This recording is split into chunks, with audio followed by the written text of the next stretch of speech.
esquema preferido, porque soy su esquema preferido. Ella olvida los bailes, amigas, pa' verse conmigo, porque yo soy su esquema preferido, porque soy su esquema preferido. Sabor, maestro, sabor.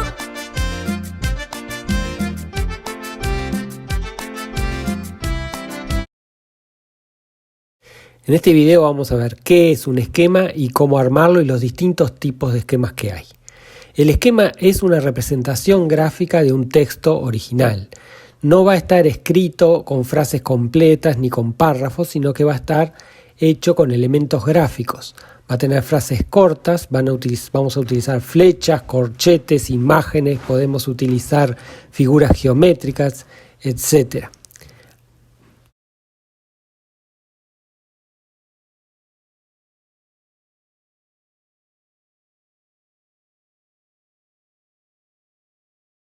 Existen distintos tipos de esquema. Nosotros vamos a ver 4. El esquema decimal, el esquema de corchetes, lo que se llama el mapa conceptual y el diagrama de flujos.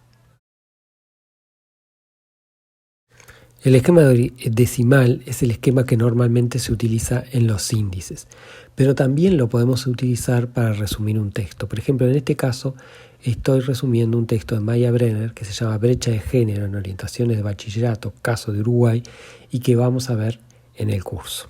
En este caso, como ustedes ven, lo que estamos resumiendo es el capítulo 2, Marco Teórico. Ese capítulo en el texto original está dividido en 3 secciones, o sea, tiene 3 subtítulos: Teorías clásicas, Teoría de Economía Comportamental y Economía Feminista. Yo mantuve esos subtítulos y después adentro de cada uno de ellos puse como puntos los temas de los que habla el texto original o lo que dice el texto original. Por ejemplo, en Teorías clásicas plantea que la teoría clásica lo que hace es ver a la educación como una inversión. El primer antecedente que nombra es Smith y después con Becker aparecen los modelos de costo-beneficio de la inversión en educación. Entonces es un esquema que nos permite con una mirada rápida tener una idea de qué es lo que dice el texto y cómo está estructurado. Nos da una buena imagen de la estructuración del texto. Estos esquemas más que nada sirven para saber qué información me voy a encontrar en el texto original. Es lo que uno hace cuando mira un índice. Uno mira el índice y dice, bueno, de repente de todo este libro me interesa solo esta parte, porque acá es donde se desarrolla el tema que yo voy a ver. Y entonces voy directamente a esa página. Este esquema lo que nos hace es eso, nos ahorra leer todo un libro cuando en realidad nos interesaría solo una parte del libro.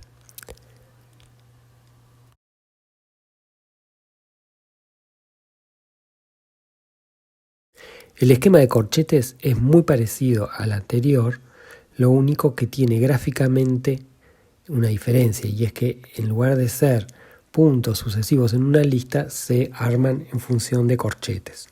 Y como vemos puede ser como más gráfico, o sea, incluso más simplificado en el sentido que no tiene tantas palabras. Por ejemplo, decimos teorías clásicas y yo pongo solo Smith, no pongo todo lo otro que estaba en la otra y le agrego una cosa, una flechita que dice educación igual inversión. Y entonces ahí yo sé que Smith plantea a la educación como una inversión para ingresos futuros. Y después modelos costo-beneficio, pongo a Becker y me doy la idea de eso. Entonces es un esquema que sirve como para tener rápidamente una idea de la estructura del texto.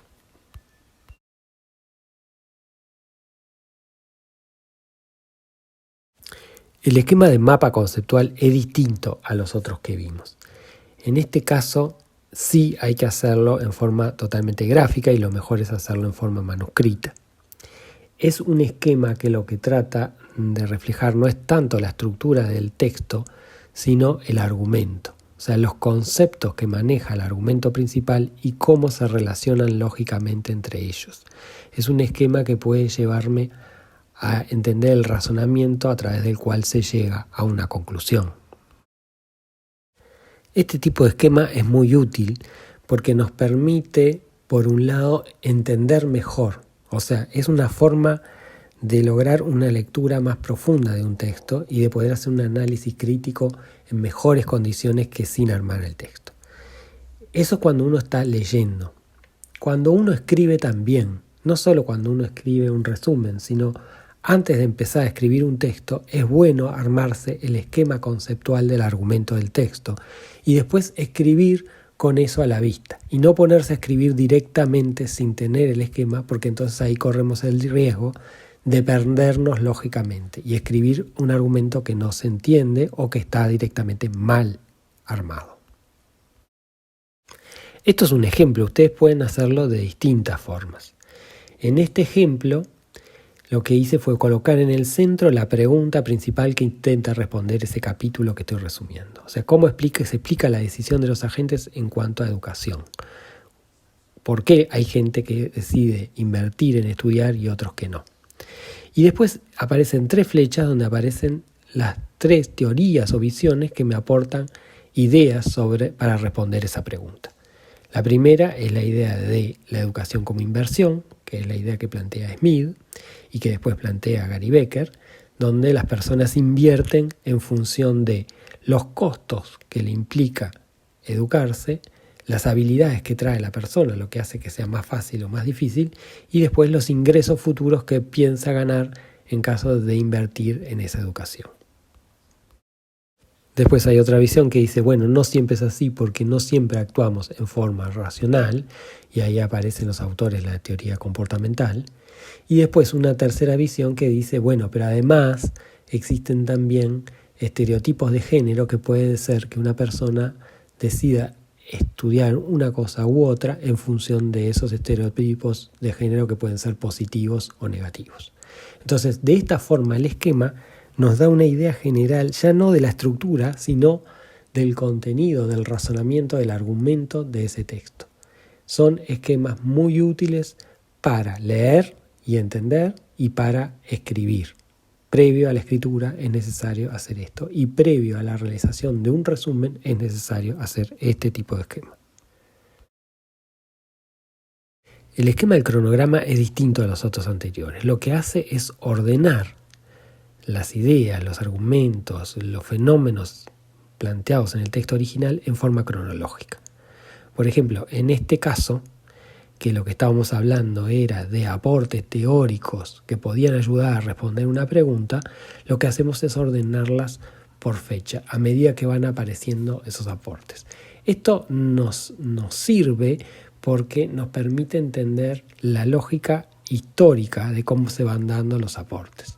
Y nos permite entender entonces rápidamente cómo es la conversación en torno al tema que estamos estudiando. El esquema se puede hacer como se hizo acá, que es un esquema claramente gráfico, incluso incorpora fotos que no eran necesarias, pero también se puede hacer con un procesador de texto, haciendo una lista donde vamos poniendo al principio la fecha y después al costado qué es lo que ocurre o cuál es el aporte en esa fecha. Podría ser, por ejemplo, planteado a modo de tabla, donde en una columna están las fechas y en el otro escrito lo que sea que se da en esa fecha, que puede ser un acontecimiento, que puede ser un aporte teórico, que puede ser un trabajo, una publicación. Este tipo de esquema es útil cuando hacemos una revisión bibliográfica para ver cómo ha sido la evolución a lo largo del tiempo en relación al tema del cual estamos haciendo esa revisión bibliográfica y nos da una idea de hacia dónde va la conversación y cómo funciona. Los diagramas de flujo son diagramas diferentes a los otros. Son diagramas que se usan mucho para definir, para resumir procedimientos.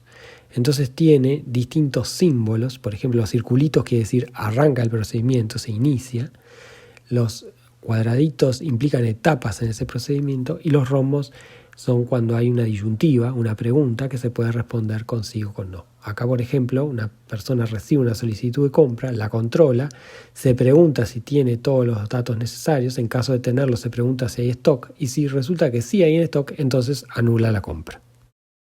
En este caso es un esquema que nos permite saber cómo actuar. Nos da paso a paso instrucciones de cómo actuar. Estos esquemas también se usan, por ejemplo, para programar, ¿no? O sea, los programadores utilizan este tipo de esquema para enseñarle al programa qué debe hacer, ¿no? Para instrumentar un algoritmo, por ejemplo, decir, bueno, si pasa tal cosa, entonces actúas así, y si pasa tal otra, entonces actúas así. Sin embargo, este mismo tipo de esquema lo podemos usar para otro tipo de textos. Podríamos resumir un texto académico con un diagrama de flujo. En este ejemplo lo que hicimos fue aplicar el diagrama de flujo a el capítulo que estábamos resumiendo del texto que hablamos. Entonces la pregunta era sobre la decisión de educación. Entonces ahí yo me pregunto, tomando a los clásicos, ¿el beneficio esperado de esa educación es mayor que el costo de educarme? Si la respuesta es sí, empiezan a jugar las otras teorías. Entonces con la comportamental yo digo, bueno, ¿existe miopía de corto plazo? O sea, ¿se cumple eso que dice la teoría comportamental? Supongamos que no. Entonces me pregunto lo que dice la teoría feminista. Supongamos, ¿existen o no existen estereotipos de género? Si la respuesta es sí, entonces la conclusión va a ser es de esperar que se invierta en educación, pero en aquellos rubros o actividades que tengan estereotipo de género positivo. Entonces, este tipo de esquema me permite entender cómo juegan las distintas teorías en torno al tema que estoy analizando. Y eso puede estar muy bueno cuando yo tengo que pensar en armar un modelo para contrastar una hipótesis, ¿no? O sea, empezar distintos escenarios, distintas situaciones en las que una cosa se da, otra cosa no se da. O sea, empezar a ver cómo juegan las distintas teorías en las respuestas posibles a esa pregunta que yo estoy dando. Entonces, este esquema de diagrama de flujo puede también ser de utilidad para resumir un texto y razonarlo, o para, previo a la escritura de un texto, o previo al armado de un modelo, por ejemplo, econométrico, utilizar esto para pensar mejor el tema. ¿Cómo hacemos el esquema? Lo primero de todo es definir qué tipo de esquema se adapta más a las necesidades que tengo. O sea, ¿para qué quiero el esquema? Eso es lo primero. A veces puede venir bien hacer más de un tipo de esquema. Obviamente voy a tener que hacer en algún momento un índice. Eso no quiere decir que por hacer el índice no haga un mapa conceptual. Entonces, no es solo pensar en un único tema. Pueden haber para distintas necesidades que yo tenga más de un esquema que yo tenga que hacer. Una vez elegido el tema, lo tengo que hacer. Para hacerlo hay que leer muchas veces el texto y lo que ya dijimos en el video anterior. O sea, hay que subrayarlo, hay que escribirlo, ¿sí? Hay que anotar cuáles son los antecedentes, los datos, las teorías, los resultados que se obtuvieron, las discusiones que hay. Si mi esquema, por ejemplo, es un cronograma, tengo que tener en cuenta las fechas en las que fue ocurriendo o los distintos aportes o los acontecimientos para después llevarlas al esquema. Una cosa interesante, una recomendación, es tener en cuenta los paratextos. Ya lo vimos antes, pero es bueno repetirlo. Hay que tener en cuenta los títulos, los subtítulos, el índice, lo que va en negrita, lo que va en cursiva, los gráficos, las imágenes. Todo eso nos aporta ideas de cómo organizar el esquema. Después de tener una primera versión del esquema, no nos podemos quedar con esa. ¿Por qué? Porque en general esa versión, del punto de vista gráfico o del punto de vista de las palabras que utiliza, no es la mejor. Entonces, después que yo hice la primera versión, tengo que revisarla, reordenar el esquema, cambiar algunas palabras, mejorar la letra si fuera manuscrito, buscarle otros símbolos, cosas que lo hagan más comprensible y más breve también, tal vez, y que pueda ser incluso leído por terceros, si es que el objetivo es que sea un esquema que le sirva para otros. Y el mensaje final es que sean creativos. En esto de los esquemas hay que ser creativos, no hay que tener miedo a innovar, no hay que tener miedo a hacer un mal esquema, los vamos a ir aprendiendo con la práctica. Hay que hacer esquemas para todo lo que se lee y para todo lo que se escribe. Incluso cuando uno está en un examen, una revisión, está bueno hacer, antes de empezar a escribir la respuesta que voy a dar a una pregunta, un esquema, porque nos permite organizar en la cabeza las ideas y no terminar haciendo algo que al final le faltan cosas o no llega a terminar de entenderse el argumento. Bueno, eso, a practicar. Y en el próximo video lo que vamos a ver es el resumen y la sinopsis. E a roda cidade inteira pratica comigo, porque eu sou seu esquema preferido, porque eu sou seu esquema preferido. Ela dispensa baladas amigas pra ficar comigo, porque eu sou seu esquema preferido, porque eu sou seu esquema preferido.